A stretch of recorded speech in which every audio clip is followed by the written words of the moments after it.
کا جو وقت ہے وہ مقرر ہے، ایسا نہیں ہے کہ آگے پیچھے ہو جائے، کچھ رعایت ہو جائے، کچھ وقت مل جائے، اس طرح کہتے ہیں نا تھوڑی وتھی مل جائے، ایسا نہیں ہے۔ اذا جاء اجلہم لا یستأخرون ساعۃ ولا یستقدمون، جب موت کا وقت آ پہنچتا ہے پھر مہلت نہیں ملتی۔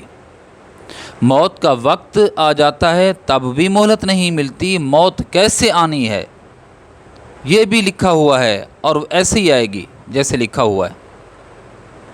کسی کو حادثے سے موت آ رہی ہے، کسی پر بجلی گر رہی ہے، موت آ گئی، آسمانی بجلی، کسی کے اوپر درخت آ گیا جس کی وجہ سے موت واقع ہو گئی، کسی کا ایکسیڈنٹ ہو گیا، کسی کو سانپ نے ڈسا، اس کا زہر وجود پہ پھیل گیا جس کی وجہ سے اس کی موت واقع ہو گئی۔ تو موت کا وقت بھی مقرر ہے، اور موت کیسے آنی ہے، کس ذریعے سے آنی ہے یہ بھی مقرر ہے، طے ہے۔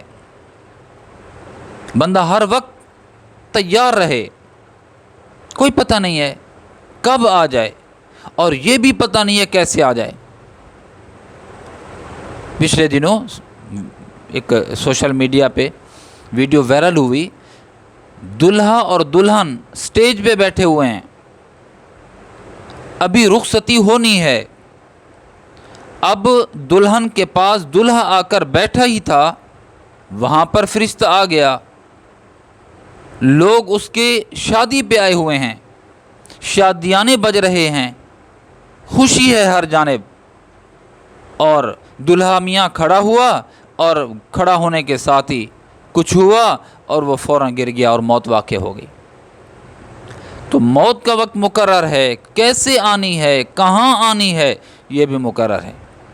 تو جب یہ چیزیں مقرر ہیں تو میرے پیارے ہر وقت تیار رہنا چاہیے، ہر وقت گناہوں سے اپنے آپ کو بچانا چاہیے کہ کب آ جائے، کب اللہ پاک بلا لیں، کب موت کا فرشتہ آ جائے۔ گھنٹی تو نہیں بجاتا میں آ رہا ہوں، سنبھل جاؤ سنبھل جاؤ، اگرچہ وہ گھنٹی بجاتا ہے لیکن ہمیں اس کی وارننگ کی سمجھ بھی نہیں آتی۔ تفسیر ابن کثیر میں ایک واقعہ لکھا ہے، حضرت مجاہد اس واقعے کے راوی ہیں، وہ فرماتے ہیں پچھلے زمانے میں ایک عورت کو بچی پیدا ہوئی اور اس نے اپنے ملازم سے کہا کہ جاؤ آگ لے آؤ، کہیں سے باہر سے دیکھو کہیں آگ ہے تو آگ لے آؤ، سردی لگی ہوئی ہوگی۔ یہ ملازم جب گھر سے باہر نکلا تو دروازے پر ایک شخص ملا، اس نے کہا کہ کدھر جا رہے ہو؟ کہا آگ لینے جا رہا ہوں۔ کیوں؟ کہا کہ مالکن جو ہے اس کو ولادت ہوئی ہے اور جس کی وجہ سے وہ آگ کی ضرورت ہے۔ اس نے کہا پیدا کیا ہوا؟ کہا لڑکی پیدا ہوئی ہے۔ کہا بتاؤں آپ کو اس لڑکی کے بارے میں بتاؤں؟ باہر جو شخص ٹھہرا ہوا ہے، اس نے کہا بتاؤ، کیا بتاتے ہو؟ کہا کہ اگر یہ لڑکی پیدا ہوئی ہے تو یہ 100 بندے سے گناہ کرے گی، بدکاری کرے گی، زنا کرائے گی۔ اور اس نے کہا کہ اس کے بعد جو یہاں ملازم ہے ایک بندہ، اس کے ساتھ اس کا نکاح ہوگا، اور اس لڑکی کی جو موت ہے وہ ایک مکڑی سے آئے گی، معمولی سی مکڑی جو ہمارے گھروں میں عام چلتی پھرتی ہے، کونوں میں جگہیں بناتی ہے، جال بچھاتی ہے، اسی میں رہتی ہے، مکڑی کے ذریعے اس کی موت واقع ہوگی۔ یہ کہتا ہے کہ جب میں نے یہ باتیں سنی، میں بجائے آگ لینے کے میں واپس پلٹا، چھری رکھی ہوئی تھی، میں نے اس بچی کے پیٹ میں گھونپ دیا وہ چھری، تاکہ یہ مر جائے۔ کیوں گناہ کرائے، کیوں بدکاری کرائے، کیوں لوگوں کو گناہ میں مبتلا کرائے اور خود بھی گناہ میں مبتلا ہو۔ کہتے ہیں کہ میں نے جب اس کو اپنے تئیں قتل کر دیا، اس کے پیٹ کو پھاڑ دیا، میں بھاگا، میں سمجھا مر گئی، نہ جان وہ ابھی زندہ تھی۔ میں بھاگ گیا، اس کی ماں نے اس بچی کو ٹانکے وغیرہ لگوائے، اس کی دوائی کی، اس کی کا خیال کیا، وہ بچی بچ گئی۔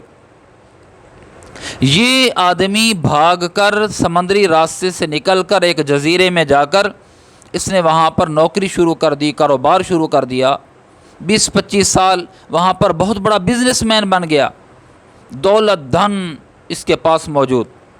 کب تک پردیس میں دیار غیر میں رہتا؟ خیال آیا کہ میں اپنے علاقے، اپنے گاؤں، اپنی بستی میں تو جاؤں، اور مجھے اب کون پہچانے گا 20-25 سال کے بعد؟ وہ بچی مر گئی، اس کی ماں مر گئی ہوگی، یہ واپس آیا اور اس کے پاس دولت کے انبار تھے.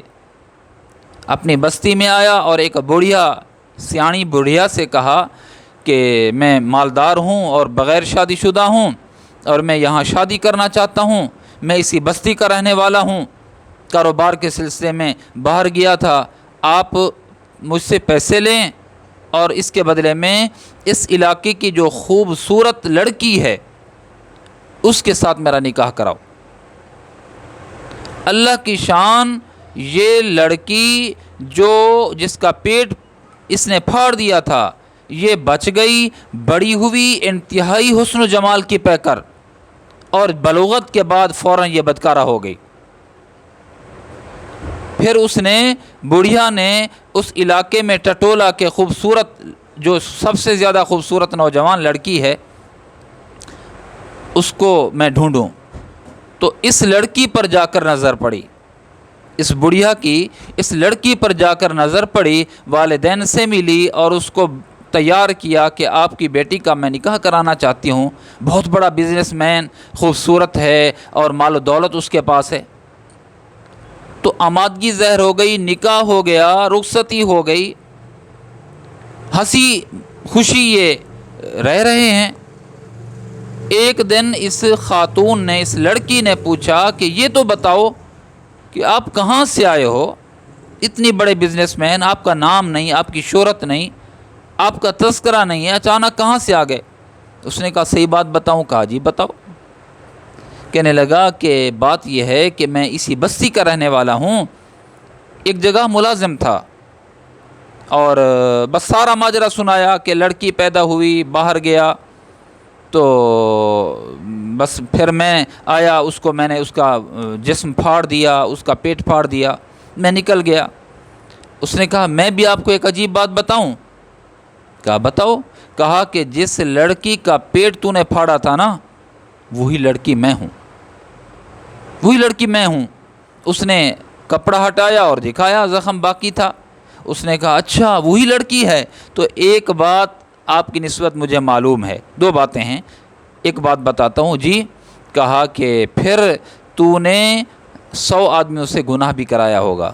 اس نے کہا میں واقعی گناہ کرا چکی ہوں، اب مجھے تعداد یاد نہیں ہے. اس نے کہا تیری بابت ایک اور بات بھی مجھے معلوم ہے کہ تیری موت مکڑی سے آئے گی جو جالا بنتی ہے در و دیواروں پر. اس نے کہا مکڑی سے؟ ہاں. اس نے کہا پھر آپ میرا بہترین مکان بنا دو. شوہر نے، اس بزنس مین نے بہترین محل بنا کے دیا جہاں پر جالے کا تصور نہیں، مکڑے کیڑے کا تصور نہیں، جہاں پر دھول مٹی کا تصور نہیں. محل بن گیا، رہ رہے ہیں. ایک دفعہ اچانک انہوں نے، میاں بیوی بیٹھے ہوئے ہیں، اچانک شوہر کی نگاہ چھت پہ جو پڑی تو دیکھا کہ ایک مکڑی ہے، وہ جالا بن رہی ہے. بیوی کو کہا کہ یہ دیکھو وہ مکڑی ہے. اس نے کہا یہی یا اس جیسی مکڑی سے میری موت واقع ہوگی؟ اس نے کہا جی، مجھے کہنے والے نے یہی کہا تھا. اس نے کہا مجھے لے کر دو. شوہر نے وہ مکڑی وہاں سے اٹھائی اور آ کر زمین پہ پٹک دی. اس عورت نے اپنے پاؤں کے تلووں سے اس مکڑی کو مسلا، اس سے گند نکلا. وہ گند اس عورت کے پاؤں کے ناخن پہ پڑا. وہی مادہ فاسدہ اس کے ناخن کے اندر چلا گیا اور زہر پھیلی وجود کے اندر. اللہ کی شان، اسی زہر کی وجہ سے، مکڑی کے مادہ فاسدہ کی وجہ سے عورت کا انتقال ہو گیا. جب موت آنی ہو تو آ جاتی ہے.